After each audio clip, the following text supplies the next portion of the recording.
At the end of all my videos, I've been making sure to tell you that when you're working with a real estate agent in North Carolina, you need to make sure that they go over the Working with Real Estate Agents disclosure form at first substantial contact. But what the heck does that even mean? Hi, I'm Jackie Jones with REMAX Elite Realty Group, and in this video, I'm going to explain what that means and what that form says. But before we begin, make sure you hit the like and the subscribe button below and leave some comments in the comment box. So what is the Working with Real Estate Agents disclosure, and why is it important?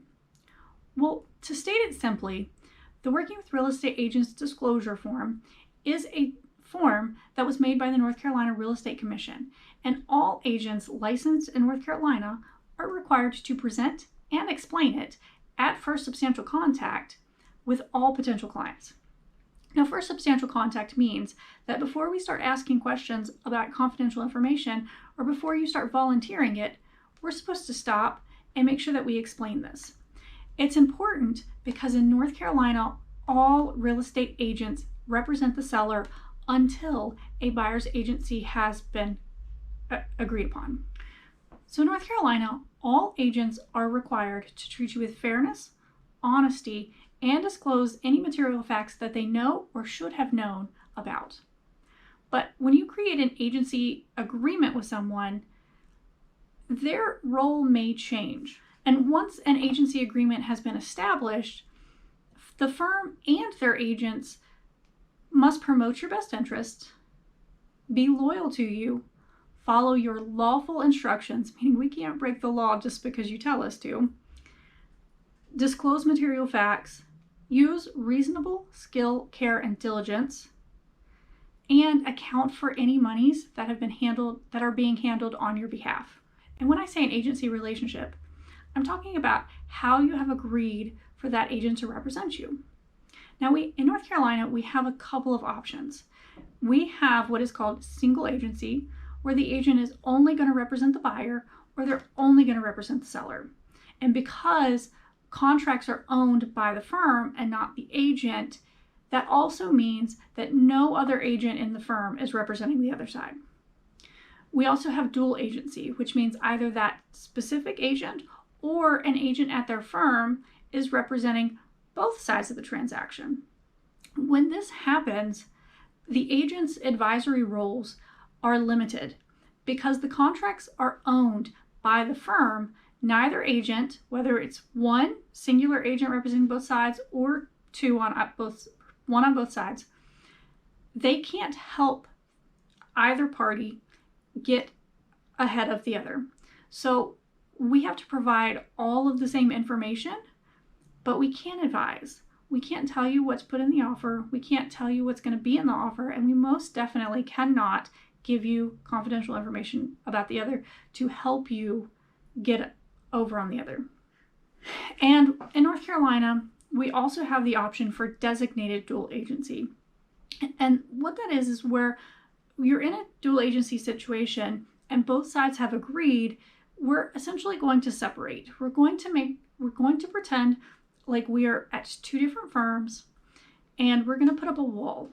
Neither party can have any information about the other side prior to that designation being established, and we get to restore our advisory roles. This also establishes more of an exclusive agency role for both sides.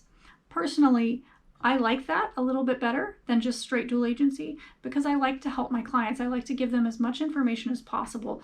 And I don't want them to feel like I go from an agent that is helping them completely to one that may not be able to help as much. Not all firms offer all forms of agency. Some firms only represent buyers. Some firms only represent sellers. And some firms only allow single and dual agency, but don't do designated dual agency. My firm that I work at, REMAX Elite Realty Group, offers all three.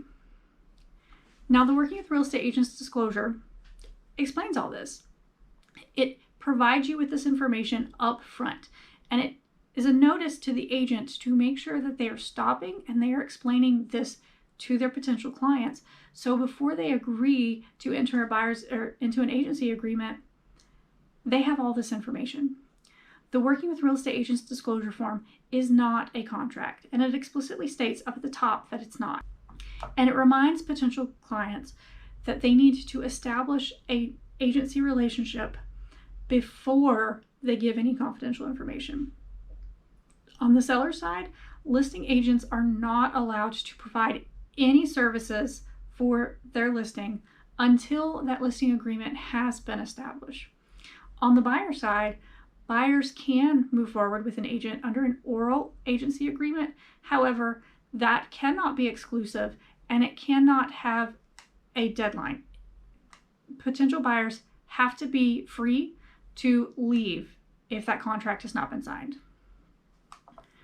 Now, before you start looking at houses or before you start interviewing agents to sell your house, make sure that you understand that they are supposed to be giving you this disclosure at first substantial contact. If you invite agents over to your house for listing appointments, that should be one of the first things they do before talking to you at all about what your home may be worth or getting your input on upgrades or downgrades or anything that you have done to the house so that they can reestablish a potential pricing range. This is something that has to be done at first substantial contact because North Carolina Real Estate Commission wants to make sure that all potential clients understand how agents represent them and their role. These disclosures should not be given at the same time as an agency agreement is signed. They should be given before. You can do that in one sitting, but the agent should stop, explain all of that to you, and then also explain your agency agreement. You should not get a pack of papers, whether it's physical pack or through an electronic signature, that includes all of that information and the Working with Real Estate Agents disclosure at the same time. You have a right to understand how agents are going to represent you, and this form is super important for agents to actually present. That's part of our duty, is to present and explain, not just get you to sign it. So as always, when you're working with a real estate agent in North Carolina, make sure that they give that to you at first substantial contact and they're explaining it to you. It's not a contract and it does not establish an agency relationship, but it's super important that you know how agents are representing you. If you'd like to schedule an appointment with me, go ahead and click that Calendly link in the description box below. Make sure you like and subscribe to the video and leave some comments in the comment box. Thanks, have a good one.